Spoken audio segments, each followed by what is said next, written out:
क्या हमारे राष्ट्रगान जन गण मन अधिनायक वास्तव में ब्रिटिश सम्राट जॉर्ज पंचम के स्वागत के लिए लिखा गया था? क्या हमारे राष्ट्रगान गुलामी की प्रतीक है, या फिर ये भी एक और झूठ है जो हमारी राष्ट्रीय चेतना को भ्रमित करने के लिए फैलाया गया है? आज हम आपके लिए लाए हैं इतिहास, तथ्य और प्रमाणों के सहित वो सच्चाई जो हर भारतीय को जानना चाहिए। आइए जानते हैं हमारे राष्ट्रगान जन गण मन अधिनायक की असली कहानी।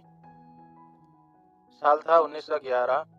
ब्रिटिश सम्राट जॉर्ज पंचम भारत आए थे। कोलकाता में भारतीय राष्ट्रीय कांग्रेस का 27वां अधिवेशन हुआ और वहीं पर दो गीत प्रस्तुत किए गए। पहला रविंद्रनाथ टैगोर के द्वारा रचित जन गण मन अधिनायक जय है। इसको गाए थे रविंद्रनाथ टैगोर के भतीजे ने। और दूसरा गीत बधाई हो राजा जॉर्ज के नाम पर के एक अलग से स्वागत गीत गाए गए। कुछ लोगों ने बिना तथ्य जाने यहीं से प्रचार शुरू कर दिया कि जन गण मन ये ब्रिटिश सम्राट जॉर्ज की स्तुति के लिए प्रस्तुत की गई थी। रविंद्रनाथ टैगोर ने स्वयं पत्र लिखकर इस बात को स्पष्ट किए थे। रविंद्रनाथ टैगोर ने कहा कि मैंने जन गण मन भारत के भाग्य विधाता के लिए लिखे, ना कि किसी जॉर्ज पंचम, षष्ठ या सप्तम के लिए। उन्होंने स्पष्ट रूप से कहा कि जन गण मन अधिनायक भारत भाग्य विधाता, यहाँ पे अधिनायक एवं भारत भाग्य विधाता ये हमारे राष्ट्र के जनता और सर्वोपरि ईश्वर को ध्यान में रखते हुए ये गीत को लिखा गया था। खास करके यह गीत ब्रह्म समाज में भजन के रूप में गाए जाते थे। रविंद्रनाथ टैगोर पत्र लिखकर उन्होंने इसको स्पष्ट किया कि अधिनायक शब्द का अर्थ भारत की जनता है और भाग्य विधाता का अर्थ वो ईश्वर परमेश्वर है, ना कि कोई ब्रिटिश सम्राट। रविंद्रनाथ टैगोर ने कभी भी अंग्रेजों को भाग्य विधाता नहीं कहा, बल्कि उनकी पूरी साहित्य ब्रिटिश शासनकाल की आलोचना से भरे पड़े हैं। भारतीय राष्ट्रगान में आगे कहते हैं कवि रविंद्रनाथ टैगोर जी कहते हैं, तब शुभ नामे जागे तब शुभ आशीष मांगे। तो किसकी नाम से जागते हैं भारत के लोग? कोई ब्रिटिश राजा के नाम पर और ब्रिटिशों के नाम पर कोई भारतीय जागते हैं क्या हर रोज सुबह? और तब शुभ आशीष मांगे, आपका आशीर्वाद चाहते हैं। वो परम पिता परमेश्वर है, वो ईश्वर की नाम से सभी लोग जागते हैं, क्योंकि भारत धर्मपरायण देश है, ऋषि मुनियों का देश है, त्यागी तपस्वियों का देश है, साधु संतों का देश है, देश प्रेमियों का देश है, जहाँ पे संस्कार हर घर में मिलते हैं। तो ऐसे देश में तब शुभ नामे जागे तब शुभ आशीष मांगे, भारतवासी परमात्मा का नाम से ही जागते हैं और उनसे ही आशीर्वाद मांगते हैं। यह गीत ना किसी राजा ना किसी सम्राट के लिए है, बल्कि भारत के आत्मा, भारत के जनता और उसके नियंता मार्गदर्शन कराने वाले के लिए लिखा गया है। यह गीत राष्ट्रवाद, भारतीय एकता, अखंडता और चेतना का प्रतीक है।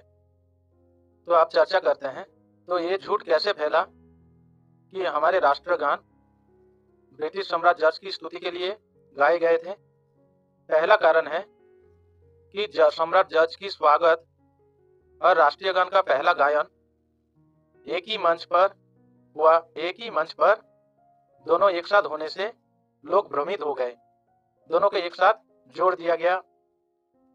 दूसरा कारण है कोई अखबारों ने उसे दो ना मान करके एक स्वागत गीत और एक रविंद्रनाथ टैगोर के द्वारा लिखा गया भारत भाग्य विधाता, इनका पहले नाम था भारत भाग्य विधाता, नाम से इसको गाया गया। उनके भतीजे ने गाए।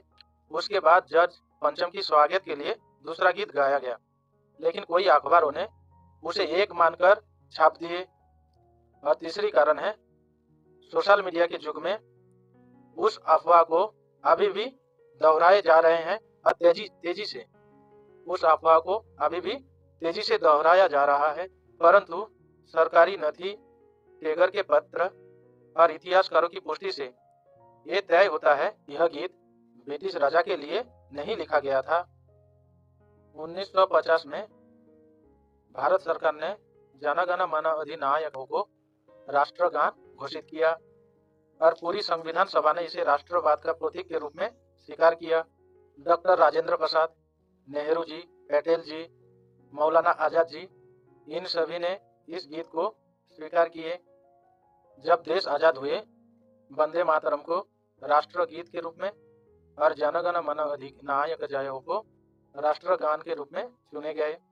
जन गण मन अधिनायक जय हो को इसलिए चुना गया क्योंकि इसकी भाषा सरल और सभी वर्गों को जोड़ता है, पूरे भारत को जोड़ता है और एकता की बंधन में बांध देता है, इसलिए, और इसकी भाषा भी सरल है, इसीलिए इसको राष्ट्रगान के रूप में चुना गया है।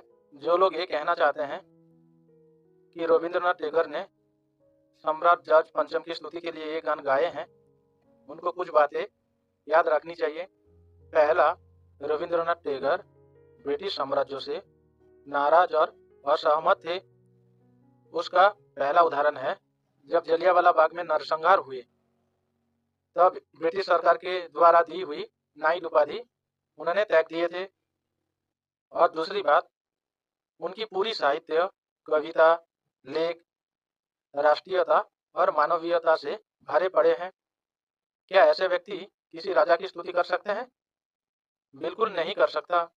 अब समय आ गया है कि हम अपने राष्ट्रगान को लेकर भ्रम और अफवाह से बाहर निकले।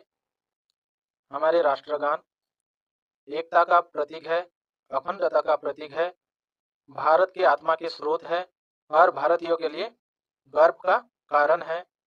अगर कोई व्यक्ति आपको ये कहे कि ये राष्ट्रगान ब्रिटिश राजा की स्तुति के लिए लिखे गए थे, गाए गए थे, उससे प्रमाण मांगिए, उसे इतिहास दिखाइए और सच्चाई को उजागर करिए। आप सभी मित्रों से यही अनुरोध है कि राष्ट्रगान को लेकर जो गलतफहमी, भ्रम, झूठ फैलाया जा रहा है, तो इससे खुद बचिए और हो सके तो दूसरे को भी इस भ्रम में फंसने ना दें। तो हो सके तो आप इस वीडियो को ज़्यादा से ज़्यादा शेयर करें, राष्ट्रगान के प्रति सम्मान प्रदर्शन करें। ये राष्ट्रगीत कोई राजा की स्तुति के लिए नहीं लिखी गई थी, ना लिखा गया था। ये राष्ट्रीय गान भारतीय एकता, अखंडता और सर्वोपरि जनता, राष्ट्र और ईश्वर को समर्पित ये राष्ट्रीय गान है। इसका सम्मान करें। आशा करता हूँ आप सबको इस वीडियो अच्छा लगे हैं। तो मिलेंगे किसी नए वीडियो के साथ। हरि ओम तत्सत।